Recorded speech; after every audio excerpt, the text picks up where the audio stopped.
And we continue to follow this breaking news on those wildfires burning in eastern Washington tonight.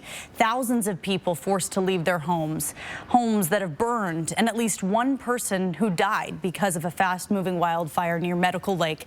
Thank you for staying up with us, and thank you for staying with us today. I'm Kirsten O'Connor. The Spokane County Sheriff's Office, along with the incident commander on the Gray Fire, as it's being called, have confirmed one death, saying that that person was found near Waterfront Park outside near a vehicle.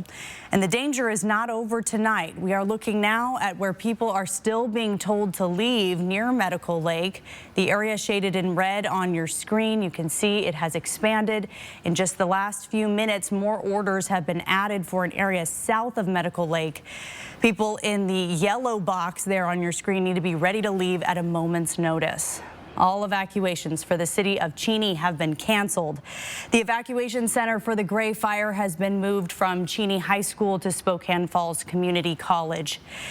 Now let's give you a look at the latest road closures. If you take a look, this is according to WSDOT. Now, it's kind of confusing when you look at these maps and all of the road closures, but Interstate 90 remains closed between the Tyler and Highway 904 interchange, then the Highway 2 interchange in Spokane. Highway 902 is completely shut down now. That's why it's red on your screen. And Highway 904 is closed between Cheney Spokane Road and I-90. The westbound side of I-90 is using Highway 2 through Reardon to connect south on Highway 231 to Sprague, and that gets you back to I-90. So there are several detours in place. Check KXLY.com for more information on these detours tonight. But if you do not need to be in the area, fire crews are asking you to stay out of it and leave these roads open for the emergency managers who need to get the people and the pets and all of the areas that are under these evacuation orders out of those areas. We have team coverage tonight on this breaking story. Let's begin with Bronte Sorotsky, who is live near Medical Lake. Bronte? Yeah, Kirsten, I'm right by the Medical Lake interchange. We have moved. It's really dark now, so it's hard to see the smoke, but you can smell it out here. I'm here with Eric Keller with DNR. Thank you so much for staying with us throughout this. We're just looking, the latest updates, especially as people are, trying to drive to safety. We're talking about what to know if you're trying to evacuate still. So right now, I-90 is closed in both directions, at least from the interchange here to Salnave Road. So you're going to have to follow the detour signs. The highway's closed because we have active fire on both sides. Some of the guardrails are on fire, etc. So we want to make sure that people are safe, and driving through there tonight's just not a safe factor.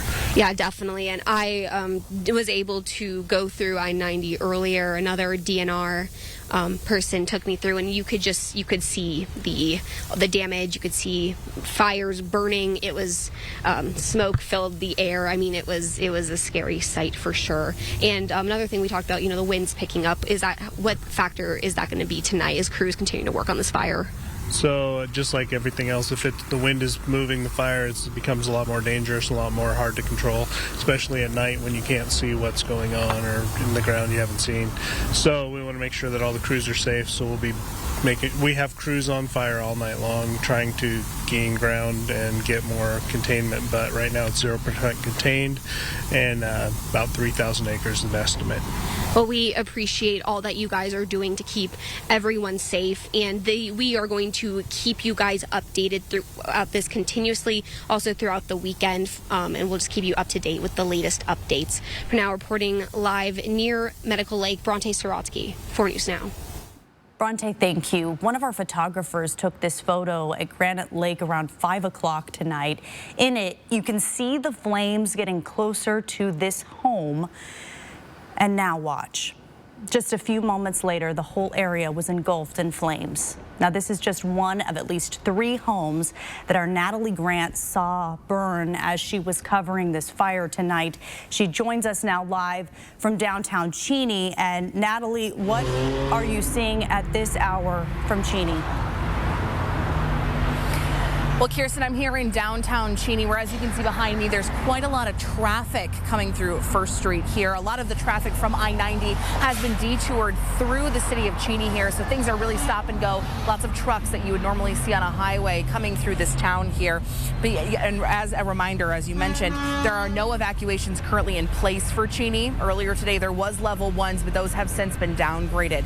Now, it's been a very long day for a lot of people, and of course, as Eric Keller mentioned, a long night ahead for a lot of these people who are still fighting this fire. But let's take a look at some of the damage that we witnessed with our own eyes today. Take a look at this video. This was taken from South Granite Lake Road, overlooking I-90 and Granite Lake itself. Here is where we saw at least 3 fires go up into flames, and even watching it alongside of people who lived on Granite Lake. And it was a very emotional scene for some people.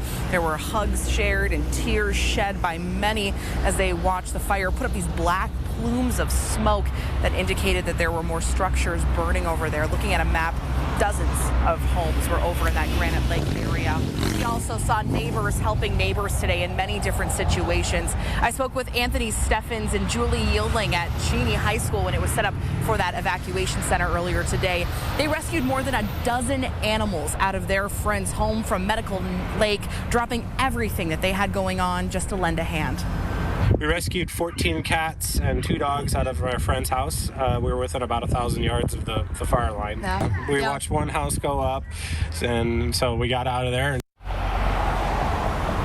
Anthony and Julie went on to say that they were the Red Cross volunteers at that shelter set up an area for animals that were evacuated today or maybe lost their homes. I saw dogs, cats, horses, you name it out there.